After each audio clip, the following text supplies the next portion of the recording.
wisdom, prudentia, justice, justitia, temperance, temperantia, courage. fortitudo. Applying ancient philosophy to modern life, this is the Sunday Stoic.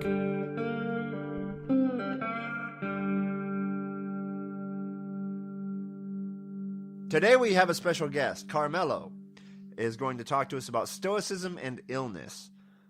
Carmelo is a founder of the London Stoics and has authored a few articles for modern Stoicism. I will put links to his work in the show notes. Before we move on, I need to thank Ron for joining at the $5 a month level. I believe that's the Seneca level on patreon.com, helping to support the show to pay for the bandwidth and things to keep it online. I really appreciate that. You can join all the way up to the $20 a month level if anyone's really ambitious. If you do that and sign up for $20 a month for a whole year, I'll send you a cigar box guitar. I really don't expect too many people to join at that level, but I appreciate everyone who's helped out. All I'm really trying to do here is pay for the show. I'm not going to get rich off of talking about Stoicism. That would probably, that's not going to happen, and it would be a bit hypocritical, don't you think? Now, Carmelo will talk about using Stoicism as a life philosophy to help one live with illness.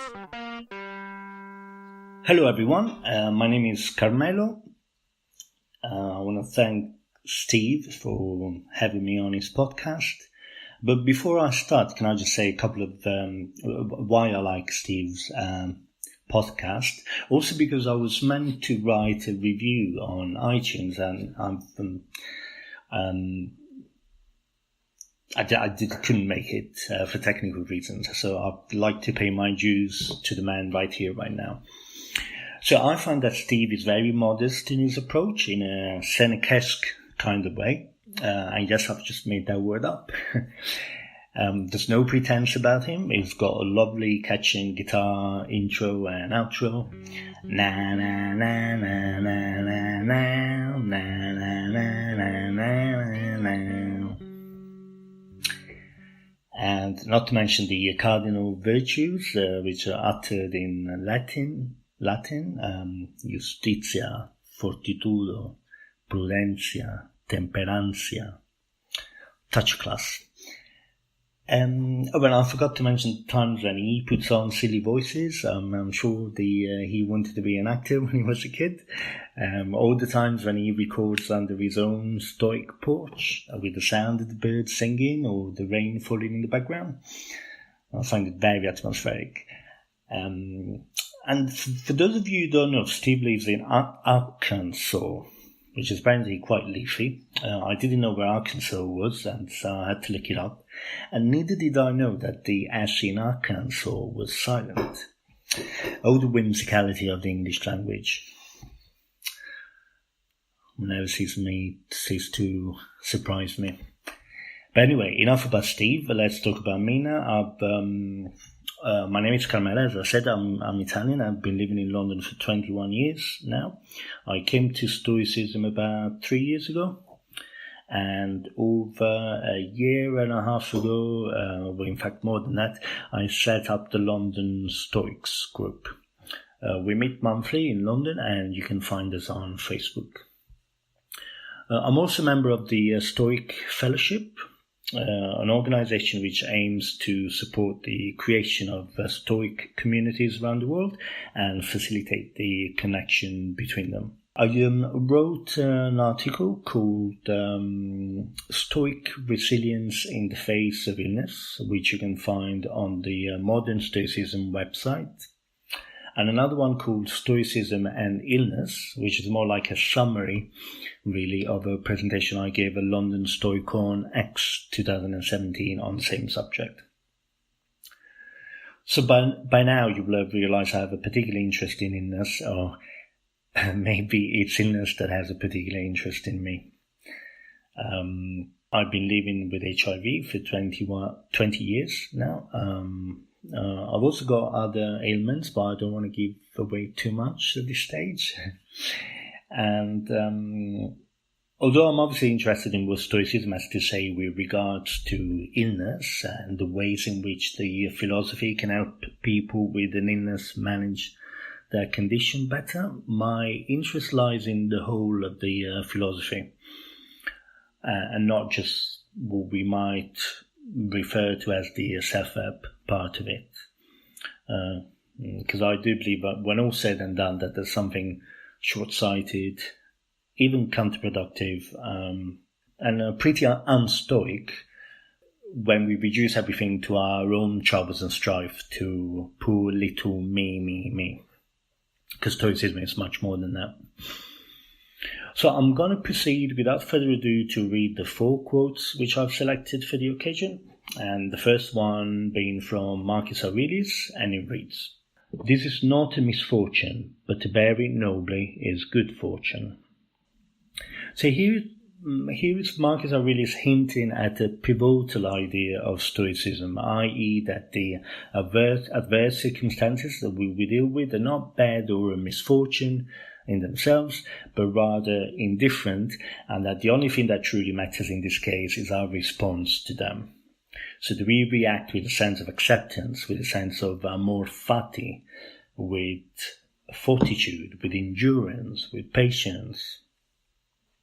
Do we use our illness as a spur to pursue the supreme good in life?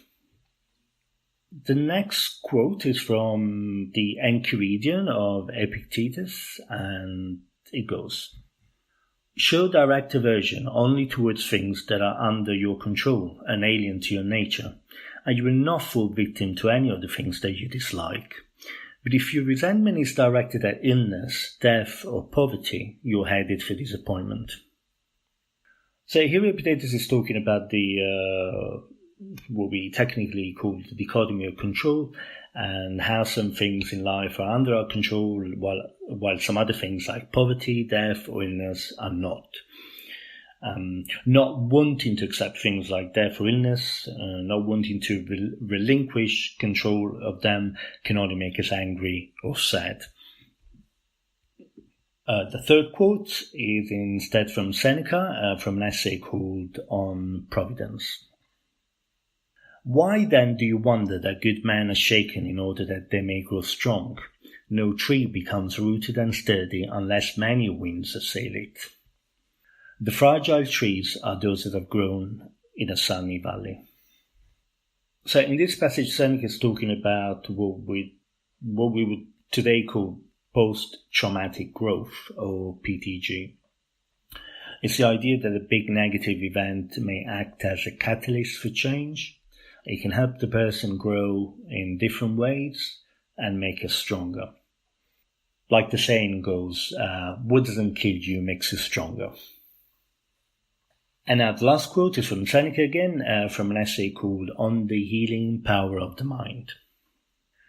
"Do you think that you're doing nothing if you possess self-control in your illness? You will be showing that the disease can be overcome, or at any rate endured. There is, I assure you, a place for virtue even upon a better sickness. It is not only the sword and the battle line that prove the soul alert and unconquered by fear. A man can display bravery even when wrapped in his bedclothes. You have something to do. Wrestle bravely with disease." And this must be one of my favorite passages regarding the topic of illness in the Stoic literature. I find this a lovely metaphor, and the tone of it almost sounds like a rallying cry. The parallel with the battlefield and the soldiers makes the whole thing more compelling and convincing. The idea being that the person dealing with an illness doesn't need to be the passive recipient of events, but she can become the protagonist. She can take center stage again. As it is so often the case in Stoicism, there's a shift in perspective, a reframing of conventional notions and attitudes. So I hope the listeners will have enjoyed my contribution. I want to thank Steve for having me on his podcast. I want to give a special greeting to all those who are living with an illness. May you wrestle bravely with disease. And like the man himself would say, Carpe diem, stay stoic. Thank you for listening to the Sunday Stoic podcast. You can contact the show at sundaystoic@gmail.com. You can leave a voicemail for the show at 501-503-3132. And keep in touch by following us on Facebook and Twitter. You can support the show by donating on Patreon, www.patreon.com/SundayStoic.